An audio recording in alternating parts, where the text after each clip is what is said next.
Ram Charan birthday gift గా వచ్చిన Peddi first look mega అభిమానులకు మాసివ్ ట్రీట్ ఇచ్చింది. అయితే ఈ లుక్ పుష్పరాజ్ లా ఉందని కమెంట్స్ వచ్చాయి. రామ్ చరణ్ లుక్ పై ట్రోల్స్ కూడా వచ్చాయి. ఈ విషయంలో మెగా ఫ్యాన్స్ కాస్త డిసప్పాయింట్ అయ్యారు. దీంతో గ్లిమ్స్ రిలీజ్ కు ప్లాన్ చేస్తున్నారు మేకర్స్. వాస్తవానికైతే రామ్ చరణ్ బర్త్డే నాడు RC16 టైటిల్ తో పాటుగా గ్లిమ్స్ రిలీజ్ కావాల్సి ఉంది. కానీ మ్యూజిక్ డైరెక్టర్ ఏఆర్ రెహమాన్ అస్వస్థత కారణంగా పోస్ట్ పోన్ అయ్యింది. కానీ ఇప్పుడు ఈ గ్లిమ్స్ రెడీ చేస్తున్నట్లు సమాచారం. ఉగాది కానుకగా పెద్ద గ్లిమ్స్ రానుందని అంటున్నారు. జస్ట్ ఒక 20 సెకండ్ల పాటు ఉండబోయే ఈ గ్లిమ్స్ మామూలుగా ఉండదని ఇండస్ట్రీ ఇన్సైడ్ టాక్. ఒక్కో షాట్ ఒక్కో డైమండ్ లా ఉంటుందట. చరణ్ లుక్ పీక్స్ లో ఉంటుందట. ముఖ్యంగా ఉత్తరాంధ్ర మాండ్లికంలో రామ్ చరణ్ చెప్పే పవర్ఫుల్ డైలాగ్లు గ్లిమ్స్ లో హైలైట్ అవ్వబోతున్నట్లుగా తెలుస్తుంది.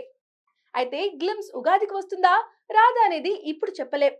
ఇంకా ఫినిషింగ్ టచ్ అవ్వలేదని, దీంతో శ్రీరామనవమికి పెద్ద గ్లిమ్స్ రిలీజ్ చేసే ఆలోచనలో ఉన్నారట. ఎలా చూసుకున్నా అతి త్వరలోనే పెద్ద గ్లిమ్స్ బయటికి రావడం మాత్రం గ్యారంటీ. ఒకవేళ ఉగాదికి వస్తే మెగా ఫ్యాన్స్ కు పండగే. ఇకపోతే ఈ సినిమాలో జాన్వీ కపూర్ హీరోయిన్ గా నటిస్తుండగా కన్నడ స్టార్ శివరాజ్ కుమార్ కీలక పాత్రలో నటిస్తున్నారు. స్పోర్ట్స్ బ్యాక్డ్రాప్ లో తెరకెక్కుతున్న ఈ చిత్రంలో క్రికెట్, కుస్తీ, కబడ్డీ లాంటి గేమ్స్ కీలకంగా ఉంటాయని సమాచారం. గ్లిమ్స్ లో చరణ్ కొట్టే సిక్స్లకు సోషల్ మీడియా షేక్ అవ్వాల్సిందేనని అంటున్నారు. మరి పెద్ద గ్లిమ్స్ ఎలా ఉంటుందో చూడాలి.